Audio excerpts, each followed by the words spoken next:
Que le Seigneur, notre Dieu, vous bénisse richement. Nous sommes ici sur ce plateau cet après-midi pour partager ensemble avec vous au sujet de ce grand message de l'heure qui nous est apporté par William Marion Branham. Nous sommes préoccupés au sujet du besoin spirituel de l'épouse de Christ dans le monde entier. Et nous avons à cœur cette fois-ci d'apporter la parole un peu, je dirais, quotidiennement. Voyons les temps qui sont déjà passés, l'écriture qui est sur la muraille. Voyons comment est-ce que les prophéties sont accomplies et s'accomplissent au fur et à mesure devant nos yeux. Nous avons senti la lourde responsabilité d'essayer d'aider l'épouse de Christ avec ce que Dieu a mis à notre portée. Nous n'allons pas apporter quelque chose de nous-mêmes, mais nous allons toujours nous efforcer à être fidèles en répétant William Marion Branham. Je bénis et je salue tous ceux qui sont bénis par nous au travers des messages que nous apportons. Nous vous demandons de prier toujours pour nous parce que c'est une tâche difficile. Le temps, les circonstances, nous sommes en Afrique, parfois il y a un problème d'électricité, il y a un problème de connexion. Comprenez, au fur et à mesure, nous allons arriver, on va évoluer petit à petit avec la technologie. Donc, ce soir, nous allons parler sur la voie du signe. Étant donné que c'est un thème qui est prophétique, j'aimerais d'abord lire quelques citations comme une base pour essayer d'éclairer avant d'entrer dans le sujet. Donc, je suis ici dans le message intitulé « Le conte à rebours », prêché le 9 septembre 1962 matin, le paragraphe 22. Eh bien, c'est un texte un peu bizarre pour servir d'arrière-plan au texte que je désire utiliser. Les choses n'ont pas été faites de choses visibles. Eh bien, ce matin, je voudrais aborder ce sujet, le conte à rebours, parce que je veux faire un parallélisme sous un angle prophétique. Hier soir, j'ai voulu donner un petit enseignement sur les Écritures. Ce matin, c'est un message prophétique. Et ce soir, ce sera un message évangélique. Donc, d'après cette citation, nous comprenons que William Branham, lorsqu'il se prépare à prêcher le conte à rebours, lui dit que ce sujet, ce thème est prophétique. Donc, il va utiliser les Écritures dans un angle prophétique. Et ça, c'était le matin. En même date, il avait promis que le soir, il allait prêcher sur un message évangélique. Je vais donner un exemple pour que ça soit clair. On prend Matthieu 17. Si on veut présenter Matthieu 17 d'une manière évangélique, on dira ceci. Il y avait Jésus accompagné de Pierre, Jacques et Jean. Arrivé sur la montagne, il y a eu l'apparition de deux prophètes, Élie et Moïse. Quand William Branham explique ce grand événement de Matthieu 17 évangéliquement, il dit ceci. Pierre c'est la foi. Jacques, c'est l'espérance. Jean, c'est l'amour. Ce sont les trois choses, selon 1 Corinthiens 13, que doit avoir un croyant. Il dit que Jésus, c'était la grâce. Élie, c'était la loi. Élie, c'était les prophètes. Donc, et Moïse, c'était la loi. Lorsqu'il prend cette même écriture dans l'angle prophétique, il dit ceci. Jésus, c'est le Fils de l'homme, Dieu. Moïse, ce sont les morts qui étaient enterrés, morts en Christ. Élie représentait l'âge, le 7e âge qui serait enlevé vivant. Moïse, c'était les morts ressuscités. Pierre, Jacques et Jean représentaient les 144 000 juifs restants que le Messie, le Fils de l'homme, devait sceller et sauver. Il parle de l'ordre de la seconde venue, l'ordre de l'enlèvement et l'ordre de la résurrection. Donc, si vous ne connaissez pas l'angle sous lequel on a pris ce message ou cette écriture, on va tout mélanger. Et moi, ce soir, je vais aborder, d'ailleurs, la voie du signe. Certainement, un évangéliste peut entrer là et aborder ça évangéliquement. Moi également, je peux aussi aborder ça évangéliquement lorsque je dois exhorter une personne ou l'église ou d'une manière ou d'une autre. Mais ce message n'a pas été à la base un message évangélique. Lorsqu'on doit l'apporter évangéliquement, c'est juste pour une circonstance. Je vais lire une citation où William Branham dit « Ce que nous sommes censés recevoir aujourd'hui, c'est un message prophétique. » Donc, je crois que ceci est compris. Donc, il y a l'angle prophétique, il y a un enseignement juste basé sur les Écritures, où il peut comparer, par exemple, Malachie 3 à Malachie 4, et un peu beaucoup de choses comme ça. Mais, si nous prenons l'angle, nous allons retenir l'angle prophétique et l'angle évangélique. Donc moi, je vais prendre la voie du signe. Certainement, vous avez déjà entendu parler de ça. On vous a déjà prêché sur ça. Mais moi, j'aborde ça. Certainement, il y a aussi eu des prédicateurs qui l'ont abordé dans ce sens-là, dans l'angle prophétique. Mais chacun de nous a une manière particulière de présenter les choses. Donc moi, je vais aborder ça sous l'angle prophétique. Je vais d'abord, avant d'entrer dans mon message, je vais encore lire 2 écritures pour montrer que le message dont nous avons reçu aujourd'hui, c'est un message prophétique. Je suis dans le 4e psaume, le paragraphe 351. Nous pourrions vous donner toute une suite de passages bibliques. Vous voyez, pour démontrer qu'au dernier âge, il y a un message prophétique qui est adressé à l'Église. Quel est ce message? Ramenons les gens à la parole originelle. Du coup, c'est Malachie 4. Donc Malachie 4 en soi est prophétique. Vous voyez, on peut présenter Malachie 4 sous une forme évangélique, mais ce n'est pas ça.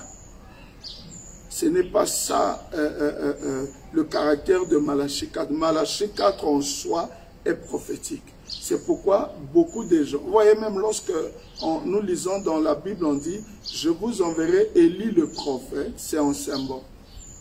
Aujourd'hui, nous croyons, moi et vous, que Élie, c'est William Branham. Mais ce n'est pas écrit William Branham. Donc c'était caché, c'est un message, c'est prophétique. Donc il y a même des symboles là-dedans. Il faut que le prophète, nous puissions donner au prophète le temps de nous interpréter réellement ce que Malachie 4 signifie. Quelqu'un peut vous dire que Malachie 4 c'est Élie le prophète, c'est le prophète du temps de la fin, il est comme Jean-Baptiste, il est là en tant que précurseur pour ramener le cœur des enfants au cœur des pères. Un autre prend la même écriture, il dit, Frère Branham dit que Malachie 4 nous promet une onction. Et cette onction-là sera sur une personne qu'on appellera le Seigneur Jésus-Christ. Voyez-vous? Donc, mais vous ne verrez pas tous ces détails-là mentionnés dans la Bible. Mais il faut que le prophète interprète ça. Vous voyez? Donc, il dit, il y a un message prophétique qui est adressé à l'Église. Quel est ce message? Ramenons les gens à la parole originelle. Bon, remarquez. Et c'est juste. C'est ce que dit Malachie 4 et d'autres passages. Apocalypse 17 et ainsi de suite. Vous voyez? Jésus lui-même l'a prédit dans plusieurs autres passages. Ce qui arriva du temps de Lot. C'est toujours prophétique. Ici, William Branham montre que le message que nous avons reçu aujourd'hui, c'est un message prophétique adressé à l'Église. Et entre-temps, dans l'exposé de cette Église, il disait, c'est un message prophétique, il faut que ceux-là qui le reçoivent aient en eux une nature prophétique. Sinon, vous ne comprendrez pas. Voyez-vous? Donc, si nous prenons Malachie 4, nous prenons Apocalypse 17, là où il a dit, Jésus lui-même prédit dans plusieurs autres passages ce qui arriva du temps de Lot. Nous savons que c'est Luc 17, 30. Donc, Luc 17, Apocalypse 10, Malachie 4, Hébreux 13, 8, Hébreux 4, 12. Tout ce que vous pouvez prendre, ce sont des écritures prophétiques. Donc, il faut prendre, il faut avoir son mal en patience, de laisser le soin au prophète de nous interpréter cela au lieu d'aller en besogne. Alors la chose qui nous est promise passerait à côté. Je lis encore dans « Quand leurs yeux s'ouvrirent, ils le reconnurent ». Prêché le 12 février 1964, le paragraphe 108. Mais, rappelez-vous, dans Malachie 4, pas Malachie 3 donc, Malachie 4, Dieu a promis d'envoyer une fois de plus l'onction et de restaurer la foi des enfants en la ramenant une fois de plus à celle des pères. C'était exactement ce que Dieu a promis à Joël. Comment cela se fera-t-il? Nous voyons que Jésus a dit dans Luc 17, 26 à 30, il a dit, Luc 17, il a dit, ce qui arriva du temps de Noé.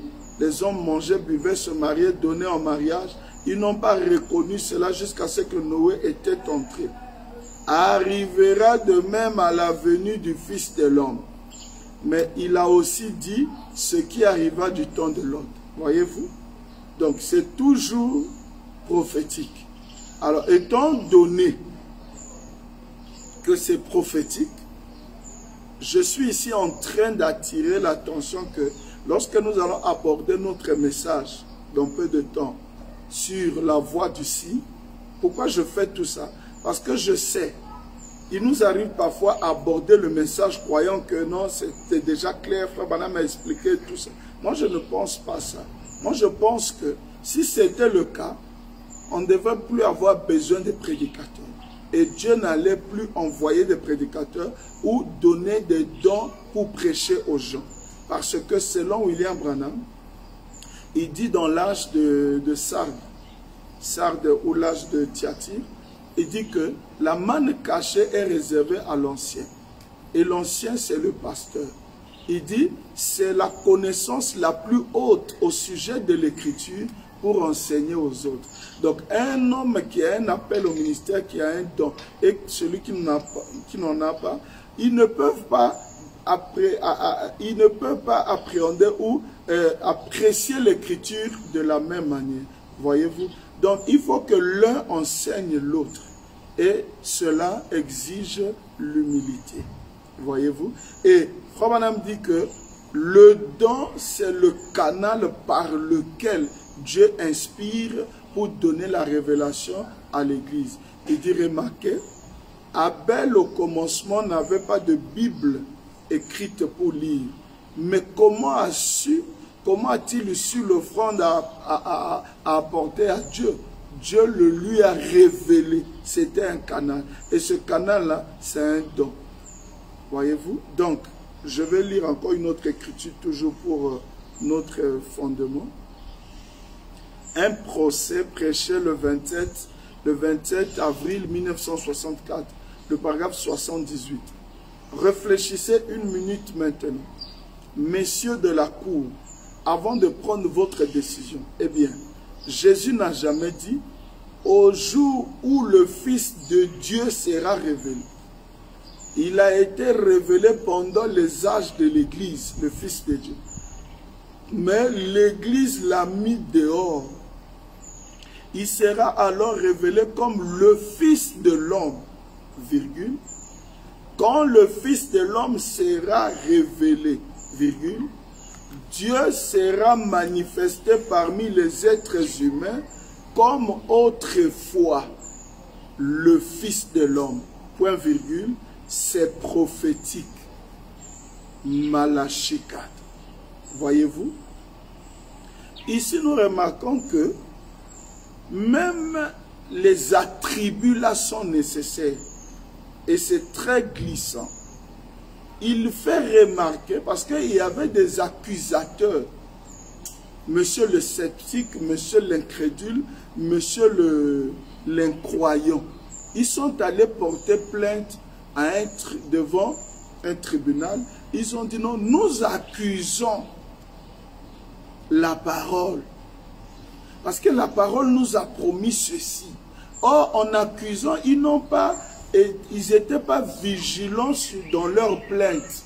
Ils ont écrit, nous accusons parce que lui il a promis qu'au dernier jour, le Fils de Dieu sera révélé. Et lorsque on appelle à la barre celui qui est accusé, il dit non. Au fait, ils ont mal rédigé leur plainte. Et ils sont hors sujet. Et cela même annule la plainte parce qu'ils ne connaissent pas les Écritures. Dans les derniers jours, on ne nous a pas promis le Fils de Dieu. On nous a promis le Fils de l'homme. Le Fils de Dieu, c'est un attribut qui était accompli dans les 7 ans de l'Église. Et cela est passé. Et maintenant, dans les derniers jours, Dieu se révèle en tant que le Fils de l'homme. Qui dit Fils de l'homme veut dire prophète. C'est pourquoi Branham dit c'est prophétique. Il dit quoi? Malachie 4. Donc remarquez, si toutes ces choses-là, nous ne les comprenons pas, le message sera pour nous du chez nous. Donc c'est pourquoi j'ai attiré l'attention pour dire que le message est prophétique. Donc nous allons l'aborder, nous allons aborder notre sujet dans un angle prophétique. Donc nous entrons maintenant dans le vif de notre sujet. Alors le sujet étant la voix du signe, il y a deux éléments là, il y a la voix et il y a le signe. Nous allons voir qu'est-ce que la voix, qu'est-ce que le signe. Frère Branham va nous expliquer. Je lis Frère Branham.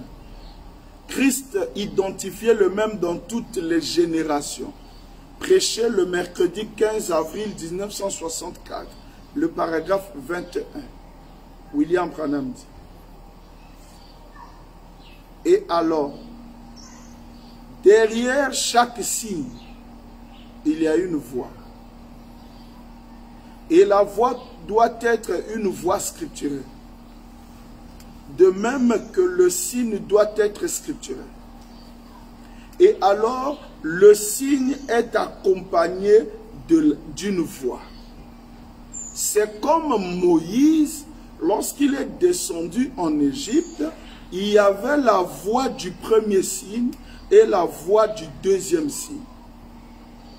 Et chaque grand événement que Dieu accomplit, retenons, chaque grand événement que Dieu accomplit, il y a eu un grand événement du temps de Moïse. Je vais juste prendre les principaux, du temps de Moïse, parce que c'est la dispensation du Père, du temps de Jésus, la dispensation du Fils, et du temps de William Branham, dans la dispensation du Saint-Esprit.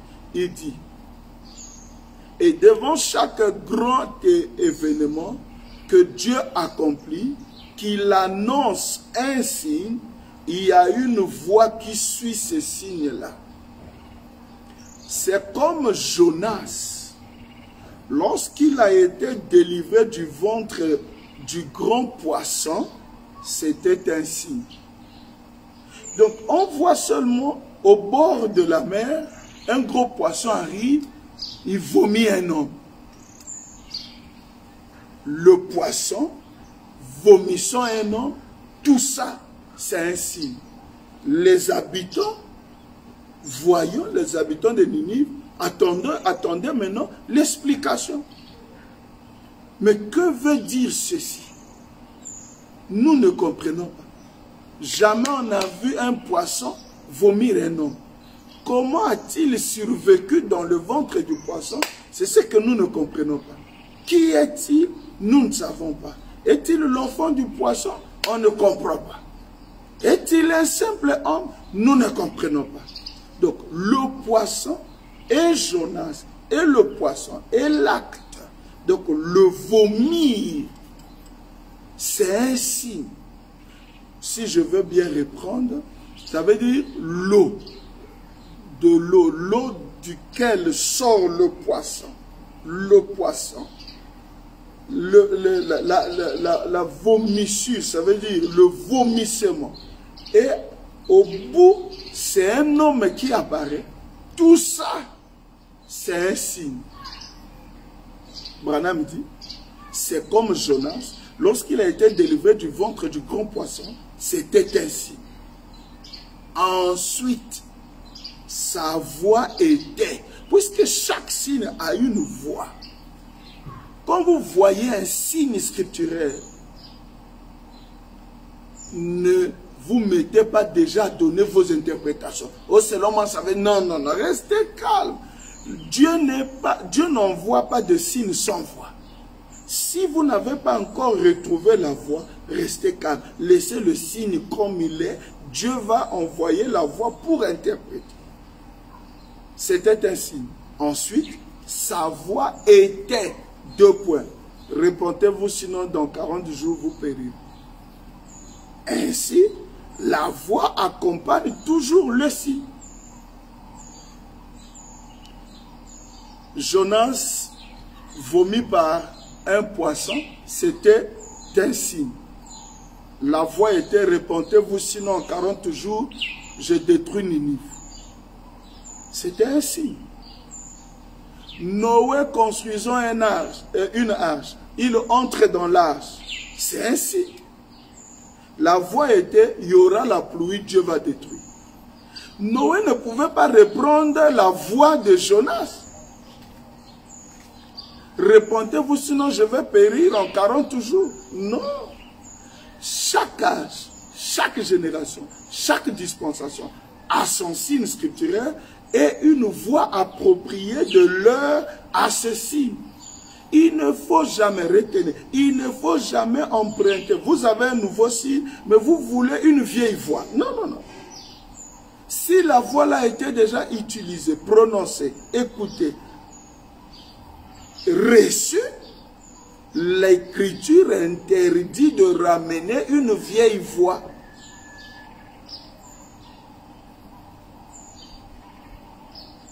Je prends encore.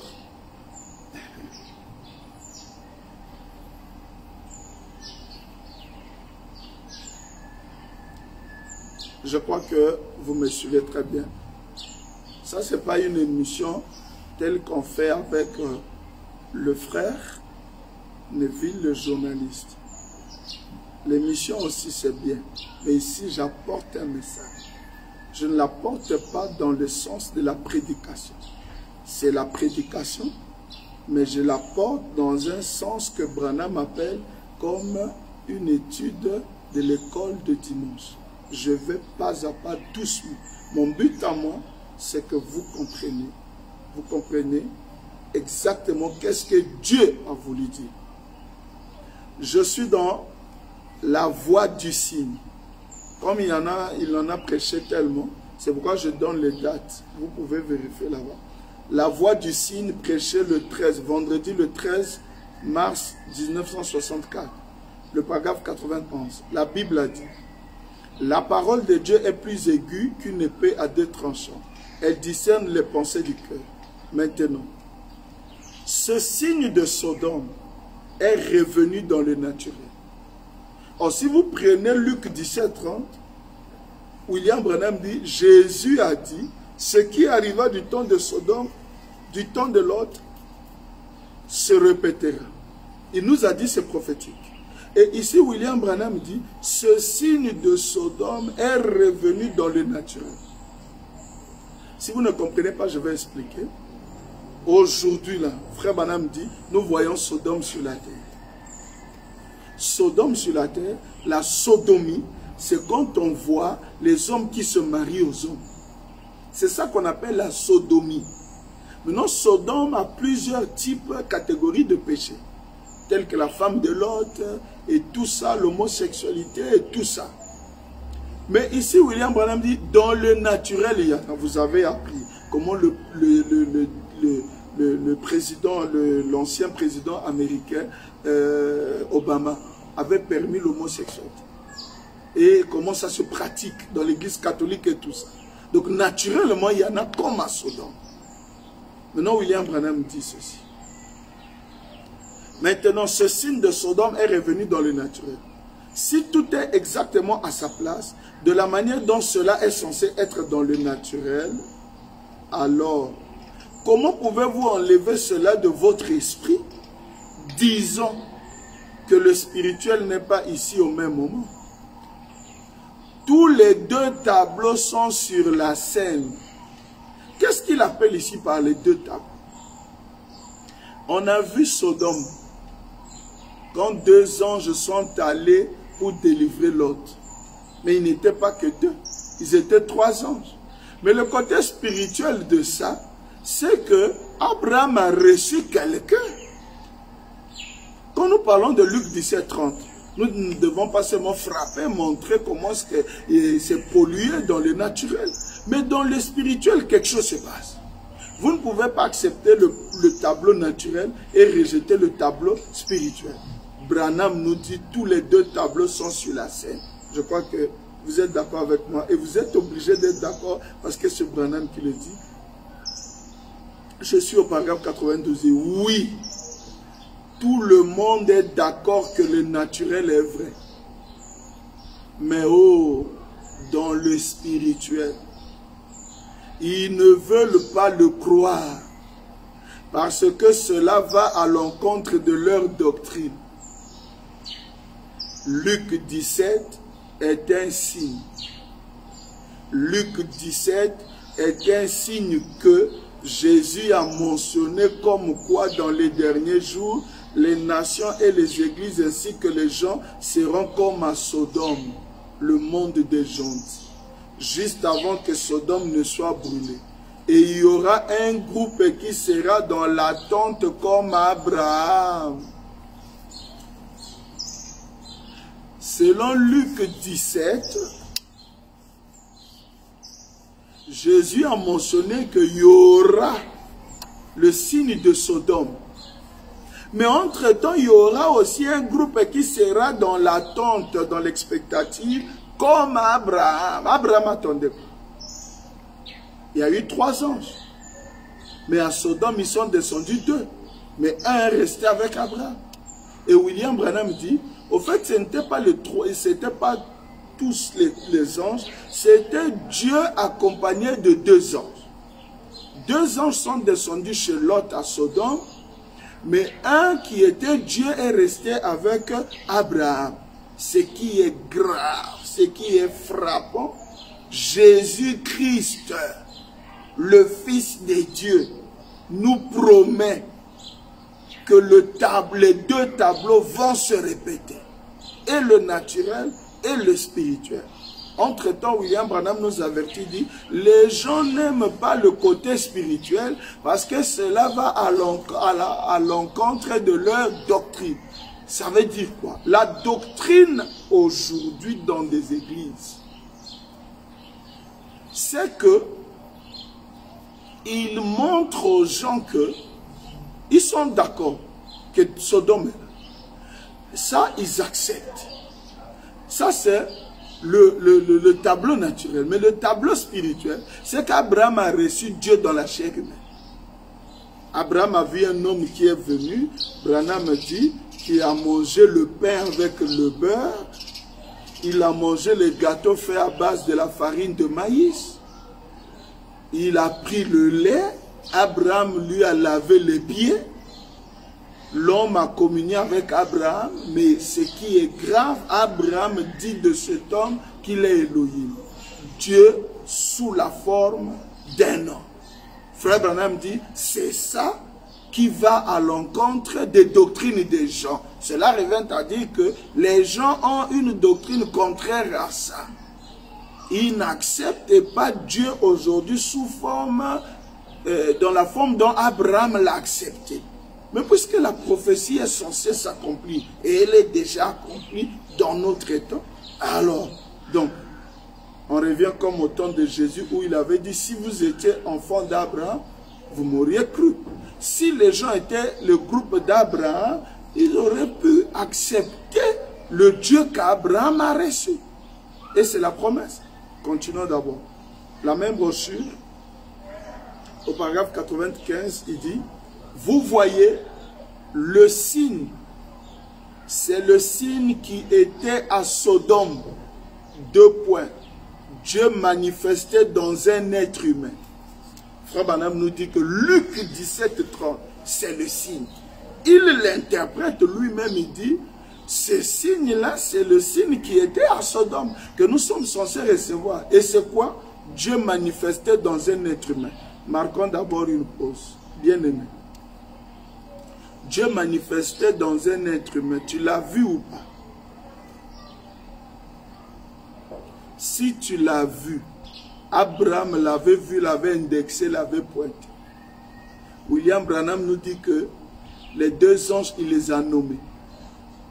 Donc, il nous a donné, interprété un message prophétique. Là où c'était prophétique, on disait 2 anges, Gabriel et Michael. Branham vient dans le contemporain, il dit, c'était Oral Robert et Billy Graham. C'est comme de l'eau à boire. Mais celui qui avait le dos tourné chez Abraham, Abraham l'appelait éternel Elohim. Aujourd'hui, il doit avoir un nom. C'est qui? En qui tu as vu cette écriture s'accomplir? Il faut le nommer, il faut avoir du courage. Tu es la sémence d'Abraham. Tu es censé croire ça. Ça, ce n'est pas la doctrine d'une église. Ce n'est pas la doctrine de quelqu'un. Jusque-là, si tu veux, tu cherches la brochure. Mets pause sur la vidéo, va chercher la brochure, j'ai donné les années. Quand je cite les paragraphes, toi lis avec moi, tu verras que je n'ajoute rien.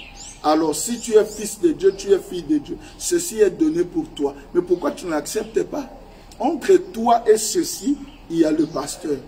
Entre toi et ceci, il y a l'église. La doctrine de l'église. C'est ça qui te barre le chemin. Essaie de laisser l'église à côté parce qu'elle ne sauve pas. Essaie de laisser le pasteur à côté. Maintenant, tu es en contact avec ton prophète qui vient, qui est l'enseignant de tous les pasteurs, chez qui tous les pasteurs puisent. Moi, si je n'interprète pas, toi lis comme moi, tu verras qu'il dit au paragraphe 95, la voix du signe, prêché le 13 mars 1964, il dit le paragraphe 95, vous voyez le signe, c'est le signe qui était à Sodome. 2 points. Dieu manifestait dans un être humain. Ça, c'est le signe. Maintenant, il faut que la voix nous dise c'est qui Dieu l'a manifesté dans un être humain. Parce que quand Jean-Baptiste a vu le signe en son jour, il a vu la colonne de feu sur un homme le baptisant dans l'eau. Il a dit, voici l'agneau de Dieu. Le signe, c'était la colonne de feu sur un être humain. Et la voix a dit, Jean-Baptiste était le seul à entendre la voix qui disait, j'ai eu plaisir d'y demeurer en lui. Jusque-là, c'était le signe. Jésus venant dans l'eau, Jean-Baptiste le baptisant, la colonne de feu descendant, la voix qui dit que j'ai eu plaisir d'y demeurer dans mon fils. Jusque-là, c'est le signe. Maintenant, Jean allait dire à l'église, c'est quoi? Parce que c'est la voix qui interprète le signe. C'est la voix qui éclaircit le peuple au sujet du signe, pour qu'il n'y ait pas de confusion. Et qu'est-ce que Jean-Baptiste dit? Voici l'agneau de Dieu qui ôte le péché du monde. Et comme il connaissait déjà le nom de la personne, il dit, oh, n'est-il pas Jésus, le fils du charpentier? Voyez-vous? Ah, donc, la voix aujourd'hui doit nous dire qui est ce Dieu manifesté dans un être humain. Alors, si tu me dis, mais ce Dieu-là, c'est le Seigneur Jésus, je te rappelle, on a déjà écouté ça avec Jean-Baptiste. C'est une vieille voix. Je vais lire, frère Wanam dit, s'il y a un nouveau signe, il y a une vieille voix, ce n'est pas Dieu qui a envoyé ça. Dans la colonne de feu sur la tête de Branham, c'est faux. Il faut déchirer ça comme le pasteur qui a fait au Rwanda, déchirer, jeter ça, oublier ça. Et pourquoi, comme ce pasteur au Rwanda a dit, nous n'avons plus besoin de quelqu'un, un intermédiaire entre nous et Jésus et la Bible. Il a enlevé Branham, il a enlevé la photo. Parce que si tu maintiens la photo, il faut que nous soyons à mesure de dire aux gens, c'est quoi ça? C'est un signe. Il y a eu une fois la colonne de feu sur un être humain appelé Jésus en Orient. Jean-Baptiste était la voix, il a interprété. Voici. Mais maintenant, aujourd'hui, nous voyons un signe pareil, mais nouveau. Nouveau pourquoi? C'est un autre être humain. Branham n'est pas Jésus, Jésus n'est pas Branham. La même colonne de feu, c'est la même puissance, mais les sujets changent. C'est que c'est nouveau. Mais alors, nous voulons que la voix nous interprète le signe. Écoute.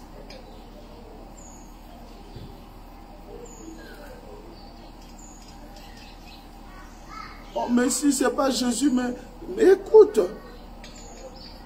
Ne sais-tu pas que William Branham dit une prophétie est souvent composée? Voyez-vous, le signe, c'est le signe qui était à Sodome 2 fois Dieu manifesté dans un être humain. Et il a dit, où est ta femme Sarah? Il a dit, elle est dans la tente derrière toi. Il a dit, je vais te visiter selon le temps que je t'ai promis. Il a dit, et Sarah là derrière a dit, comment cela peut-il se faire, moi, une vieille femme, un vieux homme comme mon mari, que voilà? Elle a dit, nous, rien de tel pour nous. Elle a dit, c'est impossible. Il a dit, pourquoi Sarah a-t-elle douté de cela? Disons dans son cœur, comment ces choses peuvent-elles arriver? Et Jésus a dit que cela allait encore se répéter. Et nous sommes au moment où cela se répète. Et tu es convaincu avec moi, à moins que tu sois nouveau. Et si tu n'as jamais entendu parler de William Branham et de son message, alors rapproche-toi d'un pasteur que tu connais, ou frappe l'internet, ou continue à suivre nos vidéos, nous en avons beaucoup. Jésus a dit que ceci devait se répéter. Et nous sommes au temps où ceci est arrivé. C'est nouveau. Celui que nous voyons ici, c'est William Branham, c'est un Américain. Ce n'est pas un Juif. Cette chose ici s'est passée avec Jésus. Même Moïse aussi avait eu la même colonne de feu. Mais l'interprétation diffère. Parce que c'est à chaque fois un nouveau signe. Mais la puissance là ne peut pas changer parce que c'est le même Dieu. Écoutez, nous continuons au paragraphe 96. Maintenant, rappelez-vous, Abraham a appelé cet homme Elohim, virgule, Dieu. Point. Dieu, ça devait être ça. Pourquoi? Il pouvait discerner les pensées. Et il était exactement à l'heure. Et Elohim, virgule, le Saint-Esprit, pas une autre personne, la même personne qui revient à l'église. Et il va faire la même chose. Ça sera ça le signe. Et la voix sera, deux points, appelle-les à revenir à la parole. Ramène la foi des enfants à celle des pères. Voilà le signe et la voix. Tu diras, ah, là, je n'ai pas bien compris. Le signe, c'est Luc 17, 30. Dieu dans la chair humaine. Le même signe qui était à Sodome. Mais la voix là-bas dit quoi? Chez Jonas, la voix avait dit, repentez-vous. Mais ici, la voix dit, ramène-les à la parole originelle. Comme la parole était au commencement. Lisons, frère Bana. Nous avons besoin d'interprétation. La voix du signe, toujours. Paragraphe 94. Considérez ces trois anges qui sont venus vers chacun d'eux. Observez quels signes ils ont accomplis. Alors vous verrez sous quel signe nous vivons. Bon, ce sera ça le signe. Et la voix du signe sera Malachie 4. Pour ramener les gens à la foi apostolique des pères. Voilà le signe, voilà la voix. Tout à fait en accord avec les Écritures. Amen. Nous sommes convaincus que le signe, c'est Luc 17, 30. Moi, je n'interprète pas, c'est Branham qui dit. C'est écrit dans votre brochure. Luc 17, 30, c'est le signe. Et que c'est que Luc 17, 30? Plan dans le tableau naturel, les hommes se marient avec les hommes. Et tout ce que vous connaissez, l'immoralité et tout ça. Dans le plan spirituel, toujours dans les signes, c'est que Abraham a reçu Dieu dans la chair humaine. Et c'est ça le signe, Luc 17, 30. Maintenant, la voix du signe ici, c'est Malachie 4. Malachie 4 dit quoi? Ramène les cœurs des enfants au cœur à ceux des pères. Et les pères, ce sont ceux qui c'est ceux qu'on appelait des apôtres. Je vais lire Frère Bana.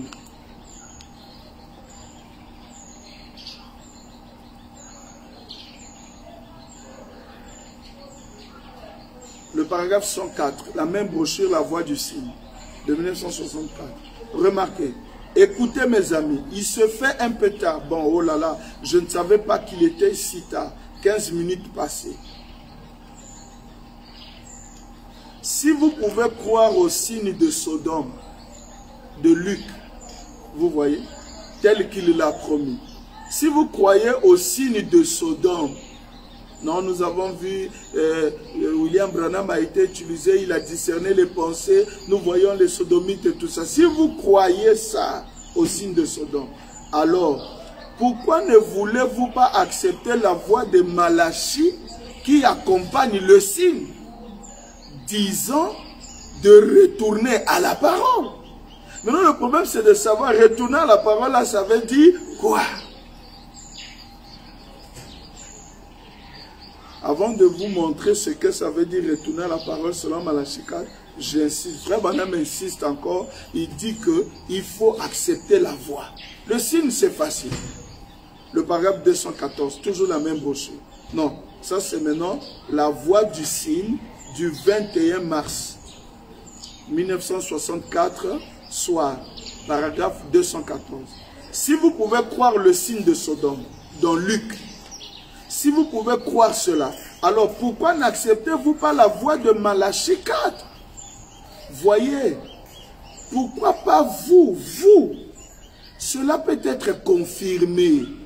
Le seul moyen par lequel cela peut être fait, 3 points, le signe peut être confirmé, mais il vous faut accepter la voix.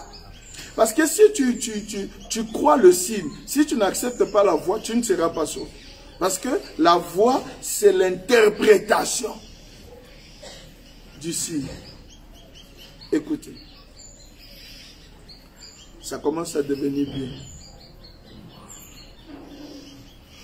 La voix du signe, du 13 mars 1964, on revient à la première brochure, le paragraphe 106. Considérez Moïse, le type de la sortie maintenant. Il devait parler à ces gens de la promesse qui avait été donnée à leur père. Je me suis souvenu de ma promesse à leur père. Et maintenant, qu'est-ce que Moïse devait faire? Ramener les cœurs des gens à ce que le père avait dit. Et comme Moïse l'a fait en ce temps-là, ainsi Malachie 4 va ramener les gens à la foi des pères. tous ces scrupules de dénomination et tout le reste, retournez à la parole. Les assemblées de Dieu, les assemblées de Christ, les assemblées chrétiennes, les tabernacles de Jésus, puisqu'ils ont un même message et ils craignent d'accepter ceci parce que ça va à l'encontre de leur doctrine. Je vais maintenant commencer à aller un peu en profondeur avec vous.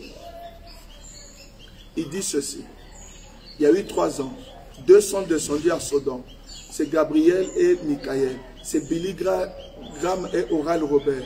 Il a dit, ils sont allés aveugler l'autre avec la prédication de la croix. Il dit que la prédication de la croix aveugle l'incroyant.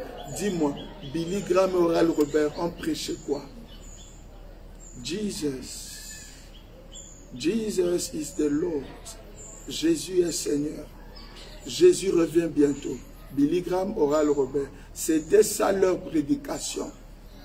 C'est pourquoi les gens ne veulent pas accepter la voie du signe parce que cela va à l'encontre de leur doctrine. Si ça va déjà à l'encontre de leur doctrine, alors mon frère bien-aimé, cela peut déjà commencer à éclairer. C'est que quand nous connaîtrons la voie du signe d'aujourd'hui, ça parlera contrairement à la foi universelle aujourd'hui. Parce que dans le monde entier aujourd'hui, c'est Jésus. Les catholiques, Jésus. Les protestants, Jésus. Les assemblées, Jésus. Tout le monde, c'est Jésus. Mais cette foi-là sera contraire.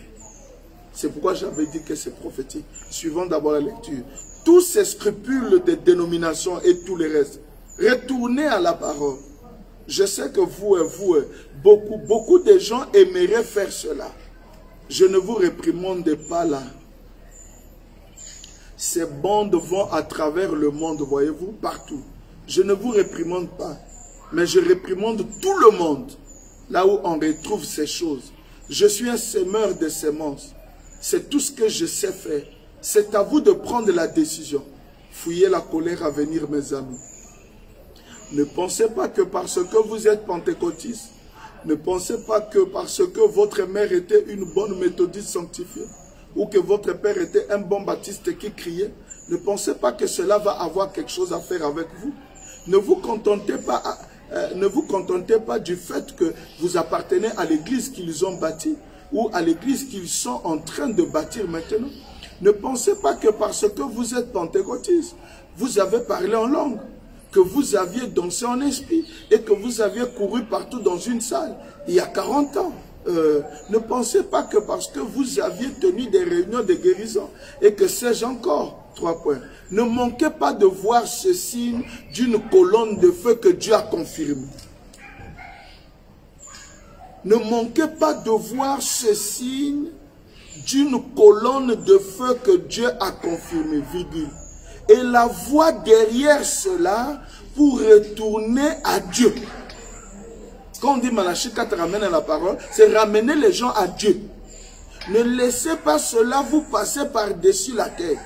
Il y a un signe et une voie. Amen. Maintenant, écoutez ce que la voix va dire. Jéhovah Jireh numéro 1. Prêché jeudi le 2 avril 1964, le paragraphe 156. Et il nous l'a bien dit et a promis ces choses, selon la Bible, à beaucoup d'endroits. Même l'Ancien Testament a promis cela dans Malachie 4. On a déjà connu le signe. Le signe, c'est Dieu dans la chair humaine. Mais ici, nous sommes en train de poursuivre la voie. C'est Malachie 4. Qu'est-ce que Malachie 4 va nous dire de ce signe-là? Dieu là, c'est qui? Comment les choses seraient dans les derniers. Il dit, même l'Ancien Testament a promis cela dans Malachie 4. Comment les choses seraient dans les derniers jours. Il ramènerait le cœur des enfants à la foi des pères. Comme les pères de la Pentecôte. La doctrine originale de la Bible. La parole originale. C'est ce que cela ferait. Et il y aurait un signe. Et ce signe serait confirmé par la voie qui le suivrait, selon lequel, par la voie qui le suivrait, selon lequel, ça veut dire ce que la voix dira. Ce signe confirmerait, serait confirmé, ce signe serait confirmé par la voix qui le suivrait, virgule, selon lequel tu es ici. Et nous croyons en toi. Ah, tu es ici et nous croyons en toi. Toi qui es ici.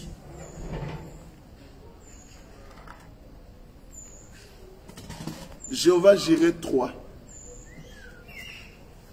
Prêché le 4 avril 1964. Le paragraphe 142. La sémence royale devrait voir cela. Ne voyez-vous pas Malachie 4 s'accomplir?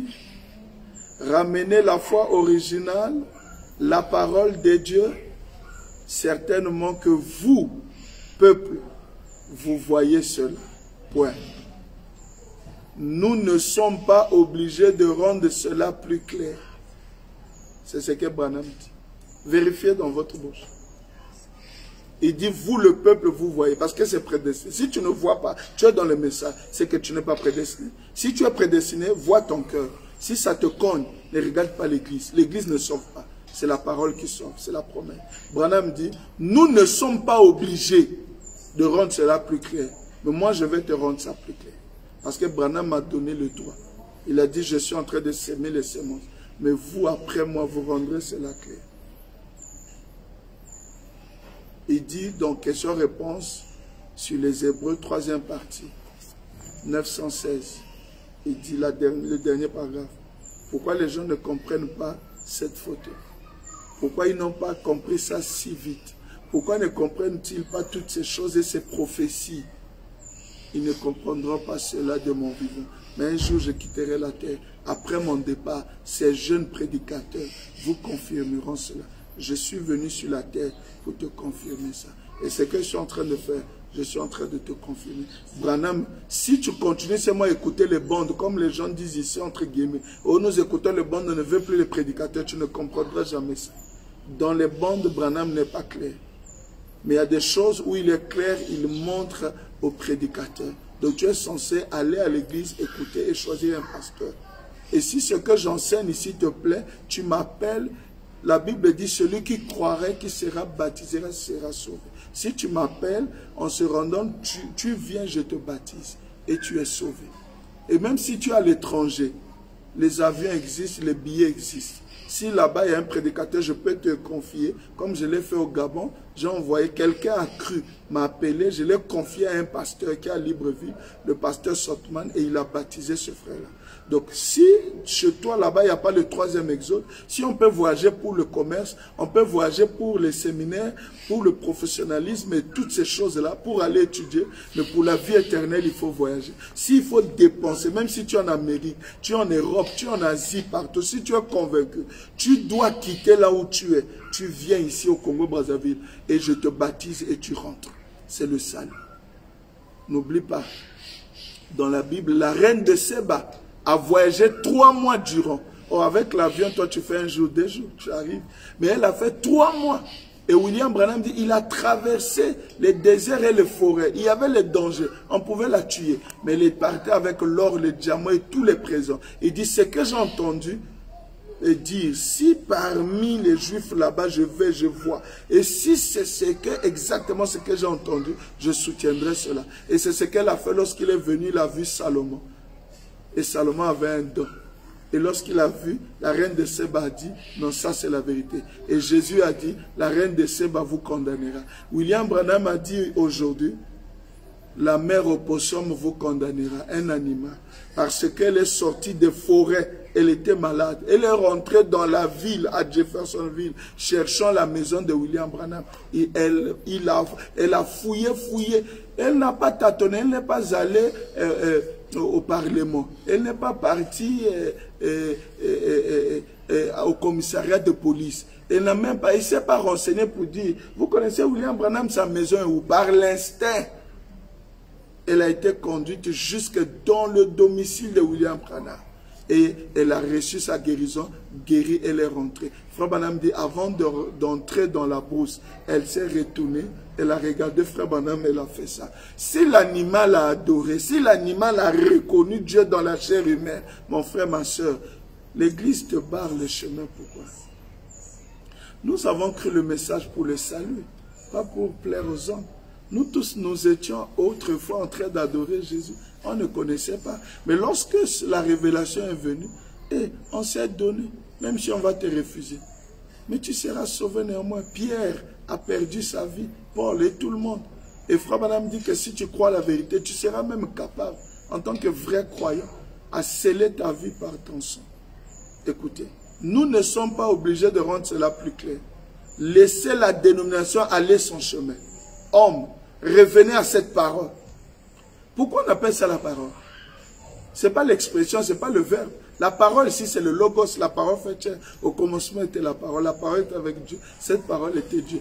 Et cette parole a été faite chair. Lorsque Frère Branham nous dit que le discernement des pensées, c'est Hébreux 4:12. Il dit que celui qui discerne les pensées, on l'appelle la parole. Donc lorsqu'on dit Malachie 4 nous ramène à la parole, nous ramène à ceci, Dieu dans la chair humaine.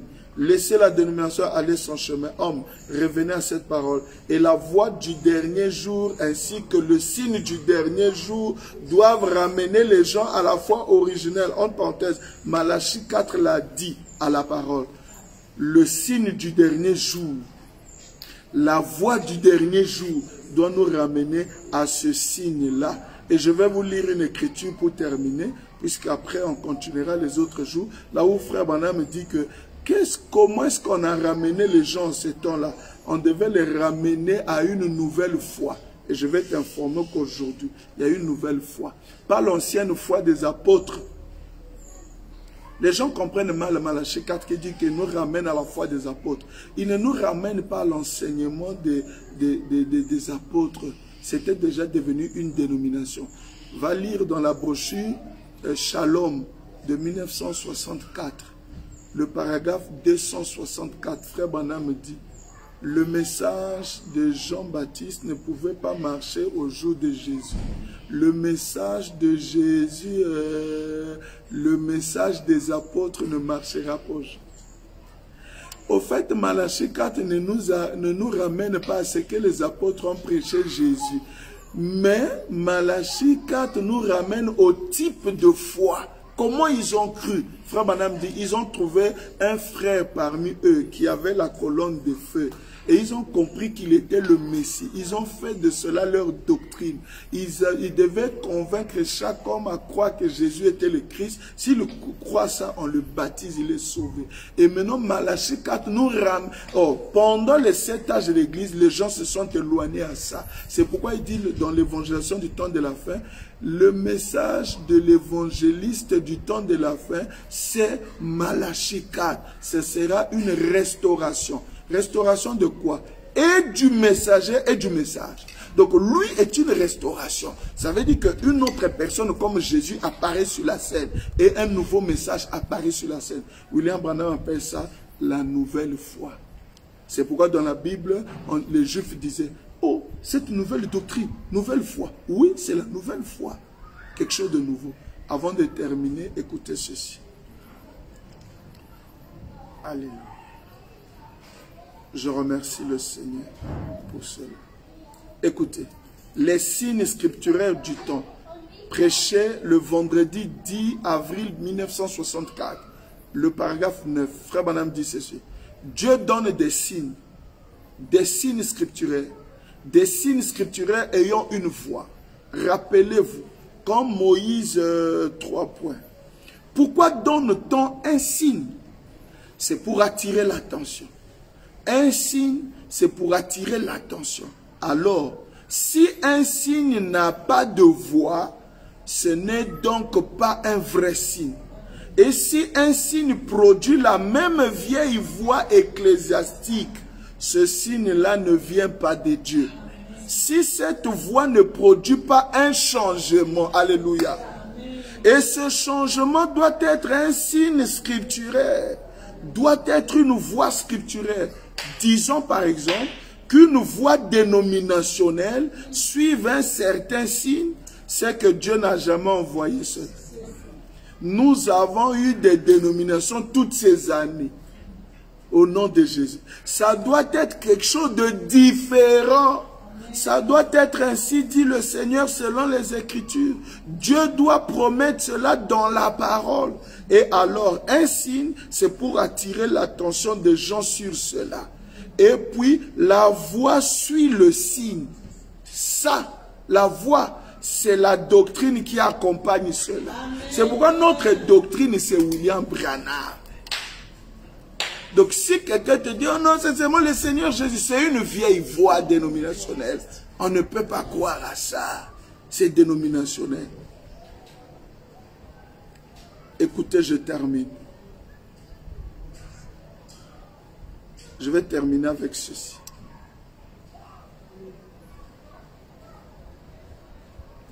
Oh, c'est merveilleux. Je lis dans Jéhovah Jireh numéro 1, prêché le 2 avril 1964. Frère Branham dit ceci au paragraphe 90. Si vous voulez m'atteindre, parler avec moi, vous passez par le numéro 06 812 59 90. Vous tomberez sur le frère Yann, c'est mon fils, il est aussi mon secrétaire. Et si votre problème, votre préoccupation est très importante, il vous fera passer, nous allons parler. Je parle ici des gens, pas les gens qui cherchent les visas. Moi, je ne fais pas ça. Oh non, dans mon foyer, ça ne marche pas. Ça réconcilie les pasteurs. Moi, je ne parle pas des trucs sociaux là. Moi, je parle du salut. Si tu ne comprends pas la doctrine, tu me contactes, je te parle et tu es sauvé. Et même si aujourd'hui, je traite ton problème du foyer, tu auras toujours des problèmes. Donc, nous ne sommes pas des pentecôtistes. Je prêche le message. Donc, moi, je parle du salut.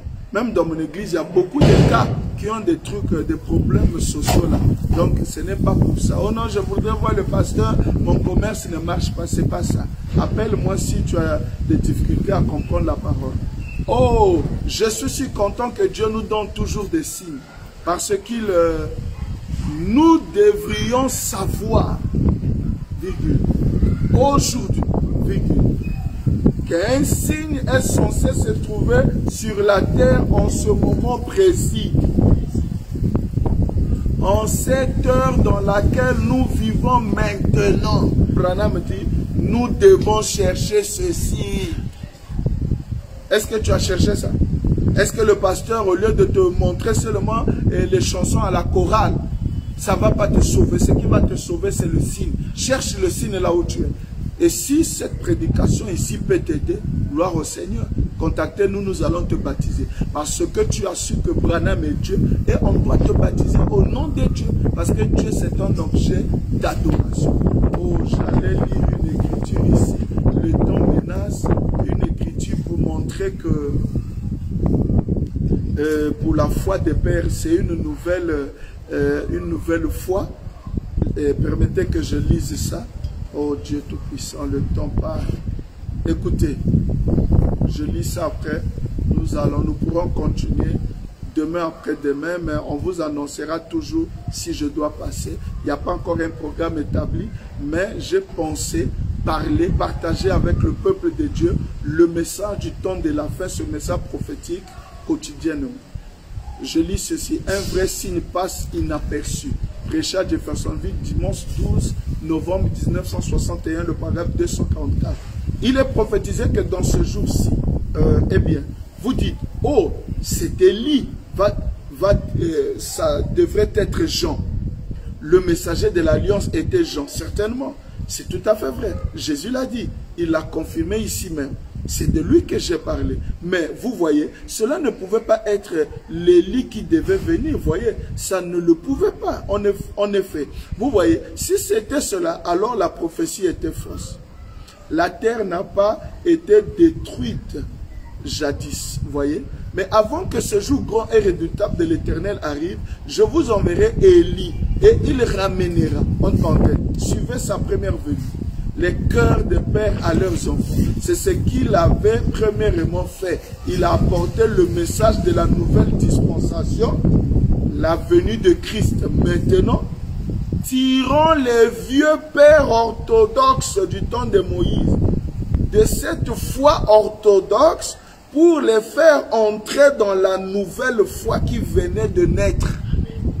Donc le problème de Jean-Baptiste, c'était de les sortir de Moïse pour les faire entrer dans la nouvelle foi qui venait de naître. Cette foi concernait Christ, l'homme à la colonne de feu. Et je vais vous lire ici, frère Branham dit, selon Malachie 4, il doit y avoir une naissance. Malachie 4 doit accoucher. Il va accoucher quoi? Une nouvelle foi. Il faut entrer dans la nouvelle foi de Malachie 4. Le temps presse, le temps passe. Bon, je lis cette écriture pour terminer. Je pourrai continuer après avec ceci. Je crois que le peu ici pourra vous aider. La dernière citation, les douleurs de l'enfantement, prêché le 24 janvier 1965, le paragraphe 112. Remarquez rapidement maintenant, elle en est à ce stade-là, sans l'ombre d'un doute. Nous sommes dans l'âge de l'église de Laodicée. Or, un messager lui a été promis dans Malachie au chapitre 4. Il a promis de le faire. Et le message doit ramener la parole, ramener les gens à la parole. Point. Il faut qu'une naissance, 3 points. Elle doit accoucher. Malachie 4 doit accoucher, virgule, d'une nouvelle naissance à partir de selon Malachie 4. Donc il doit y avoir une nouvelle naissance. Qu'est-ce qu'on appelle nouvelle naissance? Je parle de la nouvelle naissance prophétique et pas évangélique. La nouvelle naissance évangélique, c'est un frère qui doit avoir le baptême du Saint-Esprit, avoir le gâchis, crier, pleurer. Ça, c'est la nouvelle naissance évangélique de l'Église. Quand on parle de la nouvelle naissance prophétique, ça veut dire quoi? On tue Abel. Abel revient sur la terre sous la forme de Seth. La nouvelle naissance de Malachie 4, lorsque les gens vont chercher Jésus, c'est Jésus-là est devenu William Branham. Que le Seigneur vous bénisse.